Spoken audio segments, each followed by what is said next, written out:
Devkund hill station एक छोटा शांत पहाड़ी गांव, जहां आसमान अक्सर जमीन को छूता है और बारिश हफ्तों तक थमती नहीं।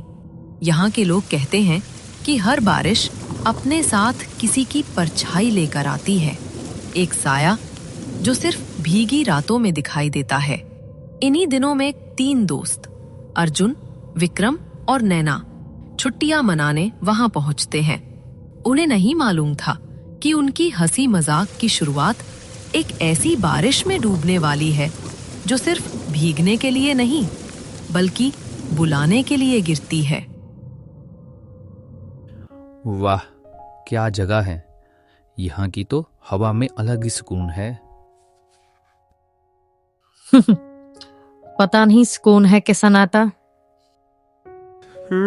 हमारा गेस्ट हाउस वहां सामने ही है, देवकुंड हेरिटेज हाउस। स्वागत है बेटा, बहुत दिन बाद कोई आया है। जगह तो बढ़िया है, बस थोड़ी पुरानी सी लग रही है। बेटा, पुरानी चीजों में ही तो यादें रहती हैं और कभी कभी वो यादें वापस भी आती हैं। हम यहाँ 3 दिन रुकेंगे, फिर नीचे लौट जाएंगे। बस एक बात याद रखना, अगर बारिश शुरू हो जाए तो बाहर मत निकलना।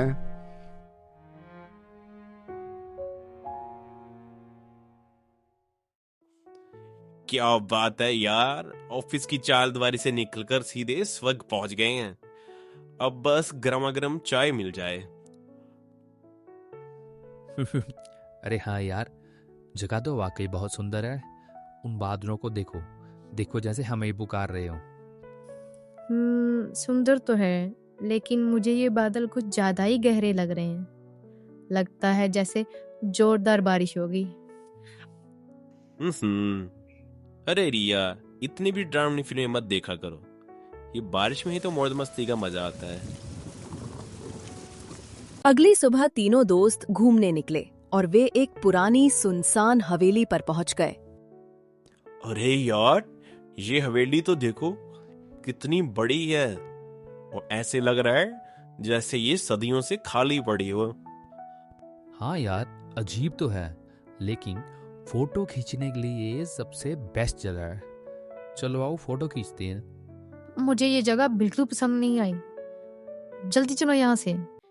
यहाँ कोई नहीं है, पर फिर भी मुझे लग रहा है जैसे हम तीनों को कोई देख रहा है। अचानक तेज हवा चलने लगती है और आसमान में काले बादल छा जाते हैं। दूर से बादलों की गड़गड़ाहट सुनाई देती है। नैना बिल्कुल सही कह रही है।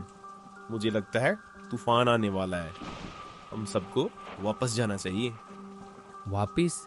अरे यार, अभी तो हमने एक्सप्लोर करना शुरू किया है। चलो ना, तीनों मिलकर हवेली के अंदर चलते हैं और ऊपर जाके देख के आते हैं। पहली बूंद गिरती है और फिर 1 सेकंड के अंदर मूसलाधार बारिश शुरू हो जाती है। लो, बारिश शुरू होगी। मैंने कहा था। अब हम सब फंस चुके हैं।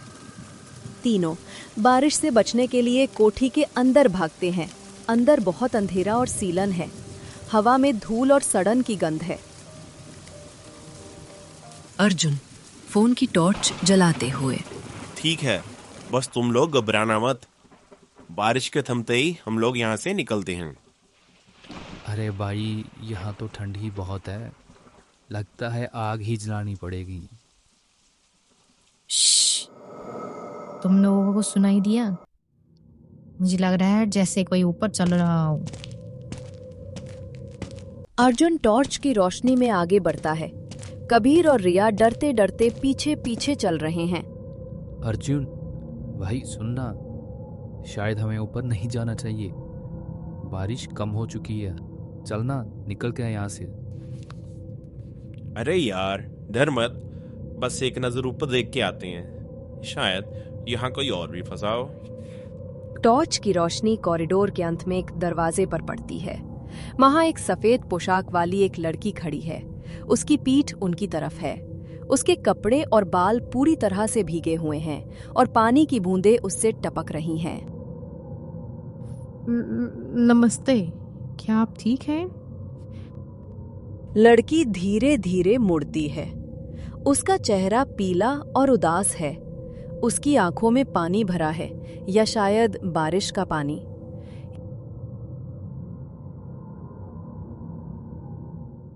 लड़की अचानक उनकी तरफ बढ़ने लगती है। उसके कदमों के साथ पानी के छपाक की आवाज आती है। विक्रम, नैना, चलो भागो यहाँ से, चलो निकलो अभी। तीनों दोस्त सीढ़ियों से नीचे की ओर भागते हैं। पीछे से लड़की के रोने की आवाज और पानी की टप टप की आवाज तेज होती जाती है। ये क्या है यार? कौन थी वो? वो इंसान नहीं थी। वो जैसे हवा में उड़ रही थी। उसके पैर जमीन को छू ही नहीं रहे थे। वे मुख्य दरवाजे तक पहुंचते हैं जिससे वे अंदर आए थे। अर्जुन दरवाजा खोलने की कोशिश करता है, लेकिन वो हिलता तक नहीं है। अरे यार, ये दरवाजा तो खुल ही नहीं रहा। ये दरवाजा तो बंद है, जैसे किसी ने बाहर से बंद कर दिया हो। चलो हम सब मिलकर जोर लगाते हैं, नहीं तो हम मिलकर इसे तोड़ने की कोशिश करेंगे, पर जल्दी करो। पीछे से सीढ़ियों पर वही टप टप की आवाज फिर से गूंजने लगती है। वो लड़की धीरे धीरे नीचे उतर रही है। वे सभी कोशिश कर रहे थे, लेकिन दरवाजा नहीं खुला। फिर वे तीनों एक कमरे में घुसते हैं और दरवाजा बंद कर देते हैं। टॉर्च की रोशनी में वह एक पुराना डायरी का पन्ना देखते हैं जो जमीन पर पड़ा है। रिया डायरी उठाकर पढ़ती है। मेरी बेटी अनाया उस दिन बारिश में खेलने बाहर गई थी और कभी वापस नहीं आई। वह इसी हवेली के पास तालाब में डूब गई थी। तब से हर भीषण बारिश में वह अकेलेपन से डरती है और दूसरों को अपने साथ ले जाने की कोशिश करती है। लगता है वो हमें अपने साथ उसी तालाब पे लेके जाना चाहती है जहां वे डूब गई थी। हमें यहां से निकलना ही होगा। जल्दी करो कुछ। अर्जुन एक टूटी हुई खिड़की की ओर इशारा करता है, जिससे बाहर जंगल दिख रहा है। उस खिड़की की ओर चलो। मुझे यही एक रास्ता लग रहा है। चलो, जल्दी चलो। कमरे का दरवाजा जोर से हिलने लगता है। लड़की का रोना अब गुस्से में बदल चुका है। विक्रम सबसे पहले खिड़की से कूदता है, फिर रिया को सहारा देकर बाहर निकालता है। जैसे ही अर्जुन कूदने वाला होता है, दरवाजा टूटकर गिर जाता है। सफेद पोशाक वाली लड़की अनन्या अंदर खड़ी है। उसके हाथ पानी से लबालब है और उसकी आंखें पूरी तरह काली हैं। तुम नहीं जा सकते। तुम मेरे साथ यहीं रहोगे।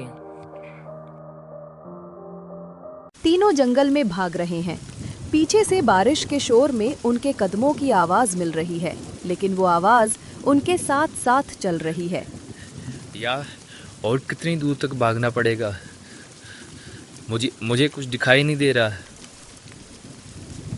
बस थोड़ा और आगे विक्रम, हमारा होटल आने ही वाला है। बस पीछे मत देखना, वो अभी भी हमारे पीछे ही है। तीनों दोस्त थककर गिर पड़ते हैं। अनन्या का सफेद साया अब उनके ठीक पीछे है। उसके बाल पानी की तरह लहरा रहे हैं, आंखें काली गहराइयों की तरह। वो हाथ बढ़ाती है। हे कृष्ण, हमने किसी का क्या बिगाड़ा है? हमारी रक्षा करो भगवान, हमारी रक्षा करो। तभी एक दिव्य प्रकाश चमकता है। हवा में मोर पंख की सुगंध फैलती है। एक ऊंचे कद का पुरुष प्रकट होता है, पीतांबरधारी, मुकुट में मोर पंख, हाथ में बांसुरी। उसका चेहरा शांत, आंखें करुणा से भरी। वह कोई और नहीं, भगवान श्री कृष्ण। कृष्ण मुस्कुराते हुए बांसुरी बजाते कहा, अनन्या मेरी बच्ची, अब घर चलो। अनन्या रुक जाती है। उसकी काली आंखें में आंसू चमकते हैं। अब डर के नहीं, मुक्ति के। कृष्ण बांसुरी बजाते हैं। धुन इतनी मधुर कि बारिश की बूंदें भी नाचने लगती हैं। अनन्या का साया धीरे धीरे पारदर्शी होता जाता है। वो मुस्कुराती है, पहली बार। उसका शरीर पानी की बूंदों में बदलकर हवा में विलीन हो जाता है। बारिश रुक जाती है आसमान साफ हो जाता है। सूरज की किरणें पेड़ों से छनकर आती हैं। कृष्ण तीनों दोस्तों की ओर मुड़ते हैं। जीवन एक यात्रा है, मृत्यु केवल पड़ाव। डर से भागो मत, प्रेम से सामना करो। अब जाओ, और हाँ, अगली बार छाता साथ रखना। वह प्रकाश में विलीन हो जाते हैं। नई कहानियों के लिए कृपया हमारे चैनल को सब्सक्राइब करें और सपोर्ट करें।